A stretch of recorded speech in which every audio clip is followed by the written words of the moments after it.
Bonjour, je vous souhaite la bienvenue sur Source de Vie TV.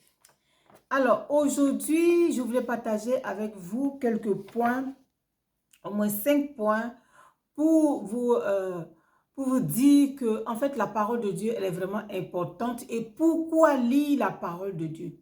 Pourquoi lire la parole de Dieu? Et qu'est-ce que cette parole, quand on la lit, qu'est-ce qu'elle fait dans notre vie? Alors, pour commencer, si c'est la première fois que vous découvrez cette vidéo, je vous invite à vous abonner, à liker, à me laisser des commentaires. N'hésitez pas surtout à partager, à vous abonner pour soutenir cette chaîne. Donc voilà, ici nous partageons la parole de Dieu pour transformer nos vies. Et aujourd'hui, on va parler justement de cette parole et vous allez comprendre pourquoi est-ce que elle est vraiment importante de la lire. Donc, la parole de Dieu, qu'est-ce que c'est en fait la parole de Dieu? La parole de Dieu, c'est Dieu lui-même. Comprenez? La parole de Dieu, c'est Dieu lui-même, c'est Dieu. Et cette parole, c'est ce que Dieu dit. Voilà ce que fait la parole de Dieu quand vous la lisez et quand vous la méditez aussi. Donc, parce qu'il y a une différence entre lire la parole de Dieu et puis la méditer. Ce qui est plus important. Les deux sont importantes, hein, mais il faut la lire pour la connaître, pour savoir ce que Dieu dit. Et après, maintenant, faire le travail de la méditation avec cette parole. C'est ça qui nous fait grandir. Donc, voilà. Premièrement, quand vous lisez dans le psaume 119, vous allez découvrir franchement ce que la parole de Dieu, elle fait. Donc, la parole de Dieu, en premier, la parole de Dieu nous rend sages. Et vous allez trouver cela. Ça parle beaucoup hein, de l'intelligence, de ce que ça peut faire et tout. Et dans le psaume 119, au verset 100, c'est beaucoup hein, le psaume 119. Hein. Au verset 199, il est écrit, « Je suis plus instruit que mes maîtres, car tes préceptes sont l'objet de ma méditation. » Vous voyez, il dit qu'il est plus instruit que ses maîtres. Waouh! Parce que, voilà, il médite la parole de Dieu. Donc, quand tu lis cette parole, que tu la médites, elle vraiment, elle te rend sage. Elle te rend intelligent. Donc, ça, c'est notre deuxième point. La parole de Dieu rend intelligent. Oui, je vous assure, hein, la parole de Dieu rend intelligent. Quand tu lis la parole de Dieu, elle te rend intelligent. Si vous si vous n'avez pas fait le challenge avec nous, que c'est la première fois où vous n'avez pas vu cette vidéo, allez-y voir. On a fait un challenge de 31 jours pour lire le livre des Proverbes. Quand tu lis le livre des Proverbes, franchement, ça te rend vraiment très, très, très sage. Hein? Il y a des choses que toi-même, tu ne fais plus. Vous voyez? Donc, la parole de Dieu, elle rend sage, la parole de Dieu, elle rend intelligent. Dans le psaume 119 au verset 130, on va le lire. Vous allez voir que c'est écrit, « La révélation de tes paroles est claire. Elle donne de l'intelligence aux simples. » Vous voyez? Donc, voilà ce que la parole de Dieu fait. Elle donne de l'intelligence. La parole de Dieu, quand tu la lis, elle te rend intelligent. Et vous savez, c'est la parole de Dieu. C'est par sa parole qu'il a créé toutes choses. C'est la parole de Dieu qui soutient le monde. Ah, vous voyez le monde là. Hein? Des fois, hein, regardez un peu. Soulevez la tête, regardez le ciel. Comment ce ciel-là ne fond pas sur nous? Regardez le soleil, la lune, les étoiles. Regardez tout ça, tout ce que Dieu a créé. La mer. Comment est-ce que l'eau de la mer ne vient pas recouvrir toute la terre. C'est la parole de Dieu qui fait ça. Parce que Dieu a donné la limite à la mer. Dieu lui-même, il a dit que l'eau ne viendra plus submerger la terre. Vous voyez? Donc, c'est sa parole, ce qu'il a dit, qui soutient le monde. Et vous allez voir, c'est écrit dans le livre d'Hébreu.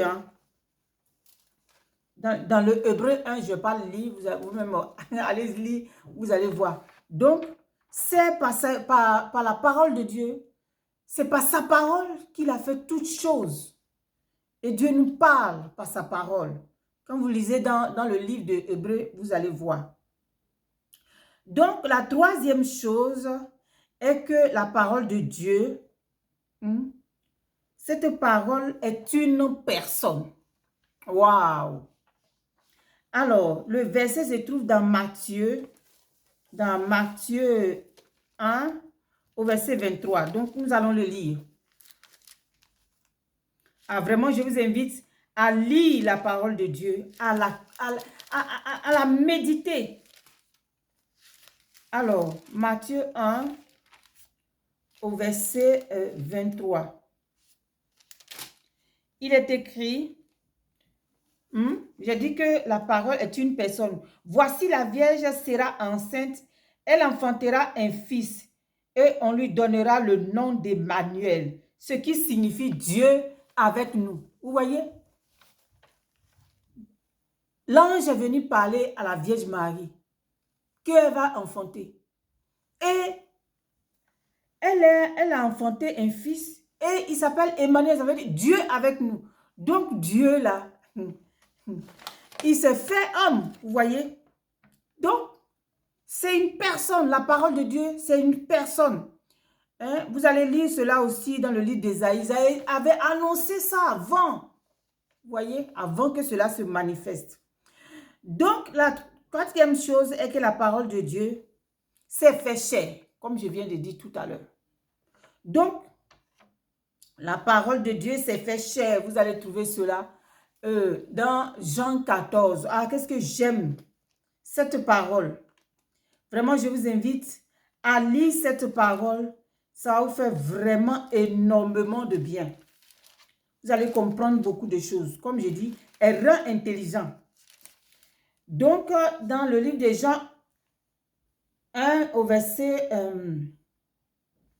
je dis combien? Au verset 14, c'est précisément ce verset que je voulais prendre. Donc, il est écrit, et la parole a été faite chair. Elle a habité parmi nous, pleine de grâce et de vérité. Et nous avons contemplé sa gloire, une gloire comme la gloire du Fils unique du Père. Vous voyez? Donc, la parole de Dieu, elle s'est fait chair. Et cette parole, elle est vivante. Il dit que cette parole a habité parmi nous. Cette parole, vous voyez, c'est le Seigneur Jésus qui est la parole de Dieu. Il s'appelle aussi la parole de Dieu. Vous voyez? Donc, cette parole s'est fait chair et cette parole a habité parmi nous. Donc, cette parole, elle est vivante. Vous voyez? Quand vous lisez la parole de Dieu, pour que la parole de Dieu se fasse chair, il faut, comme je disais dans le psaume la dernière fois, il faut un processus. Il faut que vous arriviez à faire cette parole, à faire de telle sorte que cette parole devienne chair en vous. Vous voyez? Pour qu'elle soit manifeste en vous. C'est ça. Sinon, c'est comme si vous lisez un livre, quoi. C'est comme si vous lisez un livre. Donc, c'est différent. C'est complètement différent. C'est comme vous lisez un livre tout simplement. Mais quand vous commencez à vraiment méditer sur cette parole, la parole vient vous transformer, la parole vient vous rendre sage, la parole vient vous donner l'intelligence, cette parole vient vous transformer. C'est ça, fait chair. Cette parole devient un comportement, une vie que vous allez manifester. Voilà. Donc, la parole simplement écrite, c'est le logos. Vous voyez? Mais il faut aller en profondeur pour que cette parole devienne une parole révélée. Alléluia. Donc, la dernière chose que je voulais partager avec vous est que cette parole, elle est vraiment la vérité. Cette parole est vérité. Parce que vous savez, cette parole, le Seigneur Jésus lui-même, il a dit cela dans le livre de Jean 17, 17. Vous voyez, ce verset est vraiment facile à retenir. Jean 17, 17. Bon, on va la lire. Il dit, c'est le Seigneur Jésus qui parle, il dit, sanctifie-les par ta vérité. Ta parole est vérité. Oh mon Dieu. Vous voyez? Donc la parole de Dieu, elle est vérité.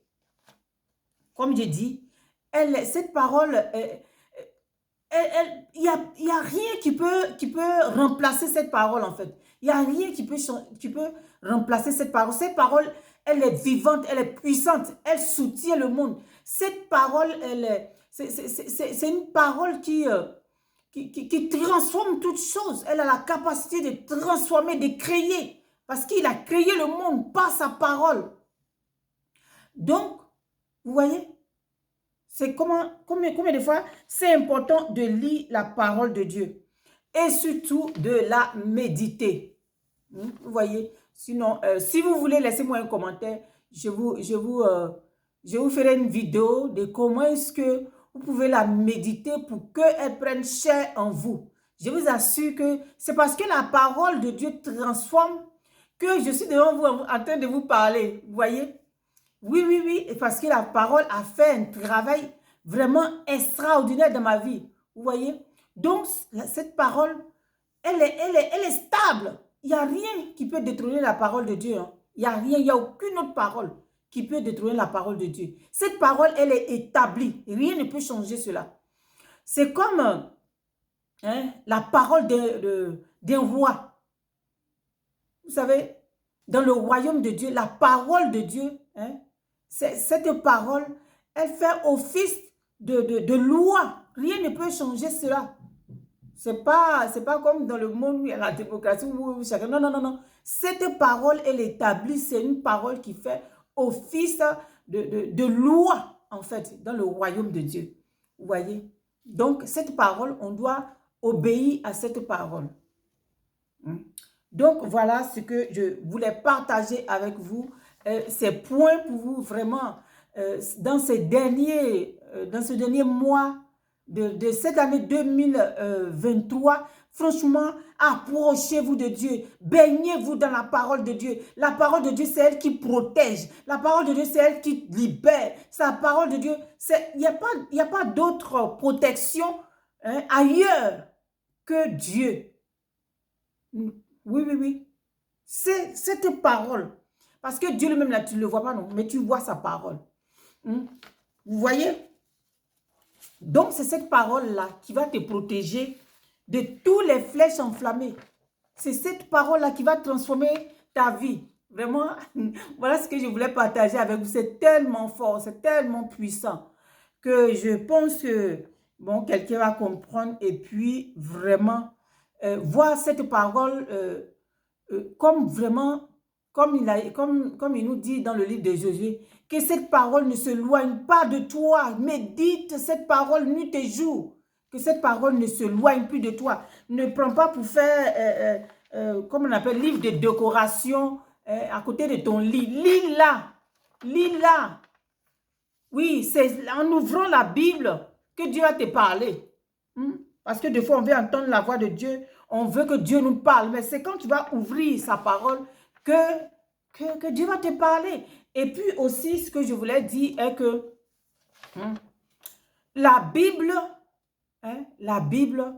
c'est la parole de Dieu. Mais la Bible, tu peux la lire et ne pas avoir cette parole en fait. Parce que je vous ai dit quoi? La parole de Dieu, c'est une personne. Cette parole s'est fait chair.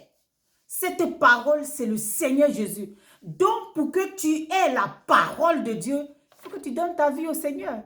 Donc, vraiment, mon frère, ma soeur, si tu n'a pas encore accepté le Seigneur Jésus-Christ, je t'invite à accepter le Seigneur. Ce n'est pas une religion, c'est vraiment une intimité, c'est vraiment une relation que tu vas avoir avec lui et ta vie va être complètement transformée. Tu vas voir les choses autrement. Donc, voilà ce que je voulais partager avec vous pour ne pas trop durer.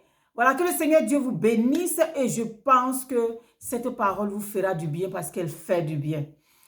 Voilà, merci de m'avoir écouté. C'était votre servante Successful Lady. Si ce n'est pas encore fait, abonnez-vous, partagez et puis likez, laissez-moi des commentaires. Vraiment, le temps est arrivé de nous imbiber dans cette parole pour que cette parole nous transforme complètement à l'image de notre Seigneur Jésus-Christ. Voilà, amen, amen. Et je vous souhaite bonne écoute et à la prochaine vidéo. Bye bye.